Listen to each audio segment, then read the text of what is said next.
بسم اللہ الرحمن الرحیم۔ السلام علیکم ناظرین، قبر کی پہلی رات میں کیا ہوتا ہے؟ ایک حدیث مبارکہ جس کا مفہوم کچھ اس طرح ہے۔ نبی کریم صلی اللہ تعالی علیہ وسلم نے ارشاد فرمایا کہ اللہ تعالی کی طرف سے قبروں پر ایک فرشتہ متعین ہے۔ جب میت کو دفن کیا جاتا ہے تو وہ اس کی قبر کی مٹی ہموار کرتا ہے، اور لوگ جب واپس جانے کے لیے مڑتے ہیں تو قبر سے ایک مٹھی بھر مٹی لے کر ان لوگوں پر پھینک دیتا ہے اور کہتا ہے اپنی دنیا کی طرف واپس چلے جاؤ اور اپنے مرنے والے کو بھول جاؤ۔ حضرت علی رضی اللہ تعالی عنہ نے فرمایا کہ میں نے رسول اللہ صلی اللہ علیہ وآلہ وسلم کو یہ فرماتے ہوئے سنا کہ انسان کی مشکل ترین رات قبر کی پہلی رات ہے، کیونکہ جب اس کے دوست احباب، رشتہ دار، اولاد اور اس کو دفنانے والے اس کو دفنا کر جانے لگتے ہیں تو وہ انسان روتا ہے، ہر ایک دوست کو پکارتا ہے، اسے روکنے کی کوشش کرتا ہے کہ مجھے چھوڑ کر نہ جاؤ، لیکن افسوس کہ اس کی آواز کوئی نہیں سنتا، وہاں ہر کوئی اکیلا رہ جاتا ہے۔ تب ہمارا سامنا ان فرشتوں سے ہوتا ہے جو ہمارے اعمال ہوتے ہیں۔ اب وہ کس شکل میں ہمارے سامنے ہوں گے، اچھے یا برے، اس بارے میں کوئی کچھ نہیں کہہ سکتا۔ ایک حدیث مبارکہ جس کا مفہوم کچھ اس طرح ہے کہ رسول اللہ صلی اللہ علیہ وآلہ وسلم نے ارشاد فرمایا کہ تم قبرستان جایا کرو، کیونکہ قبرستان موت کو یاد دلاتا ہے، اس سے عبرت حاصل ہوتی ہے۔ میں نے اپنے رب سے اپنی والدہ کی قبر پر جانے کی اجازت مانگی تھی، مجھے اس کی اجازت مل گئی، لہذا تم بھی قبرستان جایا کرو۔ اس سے دنیا سے بے رغبتی پیدا ہوتی ہے اور آخرت یاد آتی ہے۔ حضرت سعد بن مسیب رضی اللہ تعالی عنہ فرماتے ہیں کہ ایک مرتبہ ہم حضرت علی رضی اللہ تعالی عنہ کے ہمراہ مدینہ منورہ کے قبرستان گئے۔ حضرت علی رضی اللہ تعالی عنہ نے قبر والوں کو سلام کیا اور فرمایا، اے قبر والوں، تم اپنی خبر سناؤ گے یا ہم تمہیں بتائیں؟ حضرت سعد بن مسیب فرماتے ہیں کہ ہم نے قبر سے وعلیکم السلام ورحمۃ اللہ وبرکاتہ آواز سنی، اور کوئی کہنے والا کہہ رہا تھا، اے امیر المؤمنین، آپ ہی خبر دیجئے کہ ہمارے مرنے کے بعد دنیا میں کیا ہوا؟ حضرت علی رضی اللہ تعالی عنہ نے فرمایا، سن لو، تمہارے مال تقسیم ہو گئے، تمہاری بیویوں نے دوسرے نکاح کر لیے، تمہاری اولاد یتیموں میں شامل ہو گئی، جس مکان کو تم نے بہت مضبوط بنایا تھا اس میں تمہارے دشمن آباد ہو گئے، اب تم اپنا حال سناؤ۔ یہ سن کر ایک قبر سے آواز آنے لگی، اے امیر المؤمنین، ہمارے کفن پھٹ کر تار تار ہو گئے، ہمارے بال جھڑ کر منتشر ہو گئے، ہماری کھال ٹکڑے ٹکڑے ہو گئی، ہماری آنکھیں بہہ کر رخساروں پر آ گئی ہیں، اور ہم نے جو نیک اعمال کیے تھے ان کو پایا، جو کچھ پیچھے چھوڑا اس میں ہمارا نقصان ہوا۔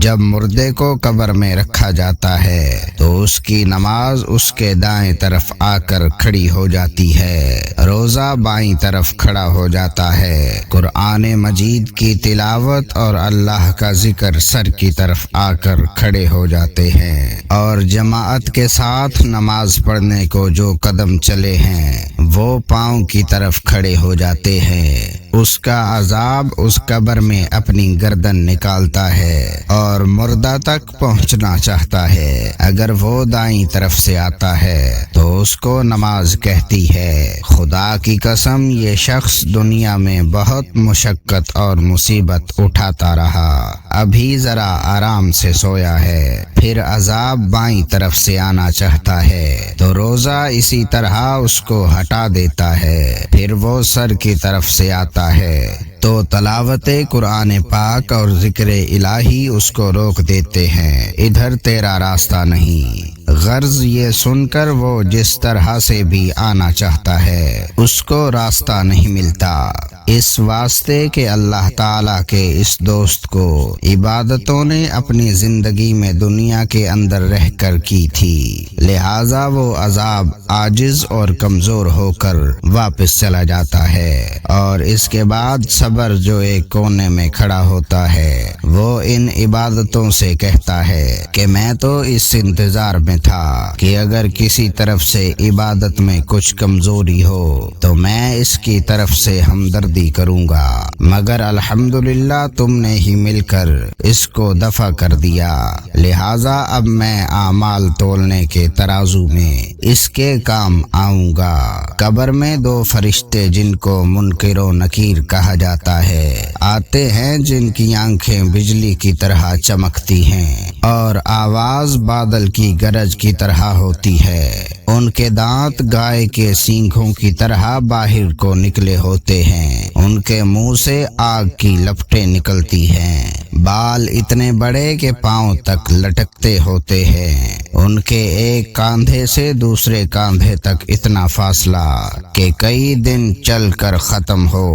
مہربانی اور نرمی ان کے پاس بھی نہیں گزرتی، لیکن سختی کا معاملہ مومنوں کے ساتھ نہیں کرتے، بلکہ پھر بھی ایسی ڈراؤنی شکل و صورت کی ہیبت ہی کیا کم ہے۔ ان دونوں کے ہاتھ میں ایک بہت بڑا لوہے کا ہتھوڑا ہوتا ہے، جس کو اگر تمام دنیا کے جن اور انسان مل کر اٹھانا چاہیں تو اٹھانا تو درکنار اس کو ہلا بھی نہیں سکتے۔ وہ آ کر مردے سے کہتے ہیں بیٹھ جاؤ، مردہ ایک دم اٹھ کر بیٹھ جاتا ہے اور کفن اس کے سر سے نیچے سرک جاتا ہے۔ وہ سوال کرتے ہیں تیرا رب کون ہے، تیرا دین کیا ہے، تیرا نبی کون ہے؟ اگر مردہ نیک ہوتا ہے تو کہتا ہے میرا رب اللہ ہے جو وحدہ لا شریک ہے، میرا دین اسلام ہے، میرے نبی حضرت محمد صلی اللہ علیہ وآلہ وسلم ہیں۔ یہ سن کر وہ دونوں کہتے ہیں تو نے سچ کہا، تو اس کی قبر کی دیواروں کو سب طرف سے ہٹا دیا جاتا ہے، جس سے وہ چاروں طرف سے بہت وسیع ہو جاتی ہے۔ اس کے بعد فرشتے کہتے ہیں سر اٹھاؤ۔ مردہ جب اوپر کو سر اٹھاتا ہے تو اس کو ایک دروازہ نظر آتا ہے جس میں جنت نظر آتی ہے، اور وہ کہتے ہیں اللہ کے دوست وہ جگہ تمہارے رہنے کی ہے، اس وجہ سے کہ تم نے اللہ تعالی کی اطاعت اور فرما برداری کی ہے۔ حدیث پاک میں آتا ہے کہ رسول اللہ صلی اللہ علیہ وآلہ وسلم نے ارشاد فرمایا کہ قسم ہے اس ذات پاک کی جس کے قبضے میں میری جان ہے کہ مردہ کو اس وقت ایسی خوشی ہوتی ہے جو کبھی ختم نہیں ہوگی۔ اس کے بعد وہ فرشتے کہتے ہیں کہ اپنے پاؤں کی طرف دیکھ۔ جب وہ دیکھتا ہے تو دوزخ کا دروازہ نظر آتا ہے جس سے دوزخ کا حال نظر آتا ہے۔ وہ فرشتے کہتے ہیں کہ اے ولی اللہ، تو نے اس دروازے سے نجات پالی۔ اس وقت بھی بندے کو اس قدر خوشی ہوتی ہے جو کبھی ختم نہیں ہوگی۔ اس کے بعد اس کی قبر میں 70 دروازے جنت کے کھل جاتے ہیں جن سے وہاں کی ٹھنڈی ہوا اور خوشبو آتی رہتی ہے، اور قیامت تک وہ انہی بہاروں میں رہے گا۔ کیسی خوش نصیب ہوگی وہ روح جس کے ساتھ اللہ تعالیٰ اپنی مہربانی اور رحم و کرم کا سلوک فرمائے گا۔ جب نافرمانی کرنے والا قبر میں رکھا جاتا ہے تو قبر اس پر اتنی تنگ ہو جاتی ہے کہ اس کی پسلیاں دوسری طرف کی پسلیوں میں گھس جاتی ہیں، اس پر کالے سانپ مسلط کر دیے جاتے ہیں، اس کی ناک اور پاؤں سے کاٹنا شروع کرتے ہیں، یہاں تک کہ درمیان میں دونوں طرف کے ساتھ آ کر مل جاتے ہیں۔ پھر اس کے پاس 2 فرشتے جن کا نام منکر و نکیر ہے قبر میں آتے ہیں۔ وہ آ کر پوچھتے ہیں تیرا رب کون ہے، تیرا دین کیا ہے، تیرا نبی کون ہے؟ ہے، وہ ان کے ہر سوال پر جواب دیتا ہے کہ میں کچھ نہیں جانتا۔